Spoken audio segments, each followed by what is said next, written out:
Við höldum áfram með föstudagsþáttinn og við ætlum að vinda okkur yfir í aðra sálma því að á dögunum kom út bókin Keto hugmyndir, uppskriftir, skipulag eftir Hönnu Þóru, matarbloggara og rithöfund. Vertu hjartalega velkomin í þáttinn. Takk hérlega. Og til hamingju með þessa glæsilegu bók. Já, takk fyrir. Þetta nú bara búið að vera algjört ævintýri, myndi ég nú eiginlega að segja. Sko. Já, er þetta búið að standa til lengi? Í rauninni ekki.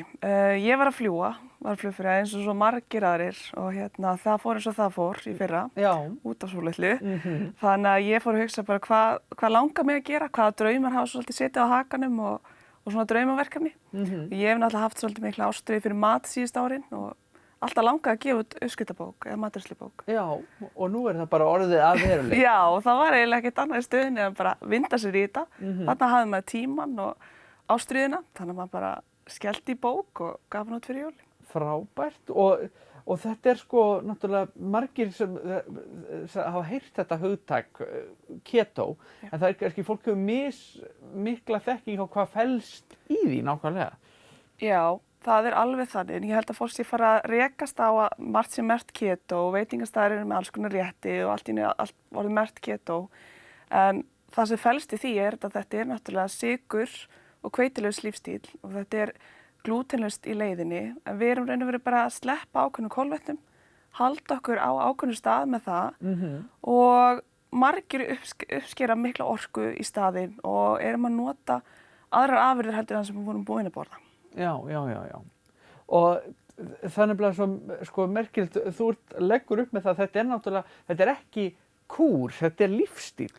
Já, fyrir mér er þetta bara algjörlega minn lífstíl í dag og það er óbúslega skemmtilegt svona að upplifa að maður geti gert eitthvað í svona langan tíma en samt upplifað svona heilsufarslegan árangur, liði vel, vera léttari í eigin skinni en án þess að þurfa að fórna því og vera svangur og argur allan daginn því ég hef alveg líka prófað það áður og það gekk bara ekki neitt. Nei, ég held að flestir hafi reynt það á einhverjum tímapunkti og vita að það er ekki eitthvað sem maður getur hugsað sér til lengri tíma. Nei, það er eiginlega svolítið svoleiðis en það er náttúrulega alls konar konstant úti í samfélaginu og það er alls konar, þú veist, sem hættir að prófa á alls konar mataræði en að gefa kannski einhverju nýju sjens, það er líka svolítið skemmtilegt. Já. Og þetta er svolítið öðruvísi heldur en margir aðrir svona önnur mataræði, ef ekki orðað þannig.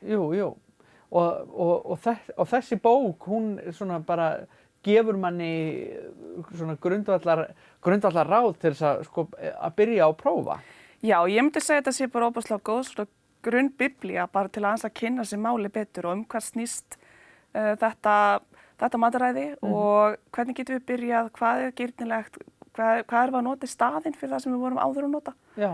Staðinn fyrir hveiti og sykur, hvað erum við að fara að gera í staðinn? Já. Þá er maður komið með þessi tól í þína verkfæratösku til þess að geta gert allt sem við langar að gera. Já. Og borða það sem þú vilt borða.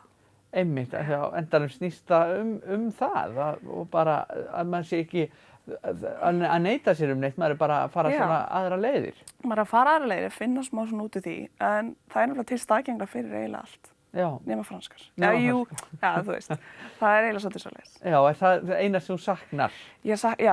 Já, ég skal viðurkenna það. Ég bara, franskar kartöflur eru bara, það er alveg mitt svona, það sem ég sakna mest. En svo gerir maður bara eitthvað annað betra og hefur þetta bara einhvern veginn. Borðar vel og borðar mikið af góðum mat, þá er maður bara sáttur. Þá er maður ekkert að hugsa franskutnar. Nei, þá sleppir maður þeim, sko. Já. Og hvað var til þess að þú sjálf ákvaðst að prófa þetta fyrir að verða 1000 dögum síðan? Já, bara fyrir einmitt 1001 degi leikum við. Þá var ég bara komin á þann stað að ég var óbúslega orkulaus og var búin að vera að glíma við smá svona blóð- og járnleysi og þeir sem þekkja það vita að maður getur verið bara óbúslega þreyttur þegar maður er á slíku og þá fer maður að sækjast í svolítið óhallan mat og það er alltaf einhver svona svolítið vítahringur. Þannig ég ákvað bara að gefa ykkur nýju séns. Ég vissi bara, ég bara ætla að prófa eitthvað nýtt. Ég er búin að prófa alls konar áður, hendaði mér ekki, prófa með eitthvað nýtt og gefa mér sér 3 vikur. Alltaf að tala um þetta. Gefðu öllu 21 dag og þá sérðu hvort þetta sé. Eitthvað að virka. Eitthvað að virka og svona gefðu þessu bara algjörlega 3 vikur bara. Ekki svona pæl í því. Ekki sakna þess að fá sér eitthvað annað. Gefðu þessu bara 3 vikur.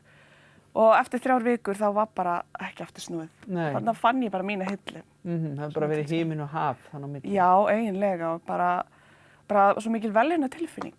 en ég var samt alltaf sött og sæl. Mér fannst það vera stóri punkturinn. Já. Það þurfi ekki að upplega sig einhvern veginn. Það náttúrulega held ég skiptir grundvallarmáli að maður sé ekki Já, að svona... það verður að hafa orku fyrir verkefni dagsins. Já. Og það er lykillinn að því að upplega veljan bara í daglegu lífi, sko. Einmitt, og maður nýtur lífsins afskaplega takmarkað ef maður er hálf soltinn alltaf. Já, ég myndi alveg klárlega að segja það. Þannig að þetta er svona, því þetta er líka feitari matur, þannig erum við að taka það sem áður fyrir nokkrum árum var alltaf svo mikið verið að tala um létt, diet þetta, létt smjörva og létt hitt. Þannig er fitan komin aftur, þannig að við erum svolítið að fara aftur í basicið. Já. Bara góðar afurðir, beint frá bónda, sko. Einmitt, í rauninni það sem eru haldið lífi í íslensku þjóðinni, allar þessar aldir. Já, en svo okkur að hætta því í smá stund og taka eitthvað annað upp, en svo það er svo gaman að vera farin aftur í svona grunninn, í feitari matinn, af því að hann gefur okkur orku fyrir daginn líka. Hann gerir það. Já.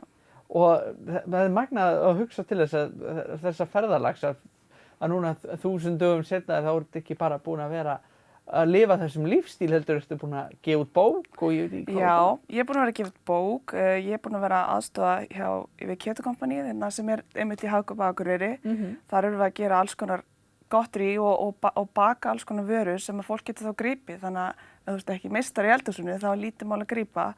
Og það er svona alls konar, við erum að hanna nýtt salat fyrir Subway, það eru alls konar verkefni og bara af því það er svo mikil vitundavakning og við mögum líka bara taka pláss alveg eins og fólk sem er vegan, það er að koma alltaf vegan meira út um allt. Já. Að við höfum líka rödd og höfum alveg eitthvað máli að segja. Já. Svona í bara neyslu samfélaginu líka. Að sjálfsögðu, þá það skilir vægi líka og þessi meira úrval. Það er bara best og það kemur með okkur. Ef við byggjum eitthvað og það er pressa á íslensku fyrirtækin að framleiða eitthvað skemmtilegt og gott, þá er það bara frábært. Þá gerist þetta. Já. Þetta er alveg magnað og við hvetjum auðvitað fólk til þess að leggja leið sína í Eymundsson helgina og næla sér í áritaðabók. Þið getið það og svo er ég bara líka með heimasíðu, þannig að það er alltaf hægt að panta bók. Já. Hannaþóra.is, þannig að það er bara lítið mál, en gefa því séns, það er svolítið skemmtilegt. Einmitt, við hvetjum alla sem sitja heima núna og finnst þetta forvitnilegt og hvort þetta sé eitthvað fyrir þá, bara kýla á það og prófa og sjá hvað gerist. Maður veit aldrei. Nei, nákvæmlega. Kærar þakkir fyrir að koma í þáttinn og gangi þér ótrúlega vel. Takk fyrir.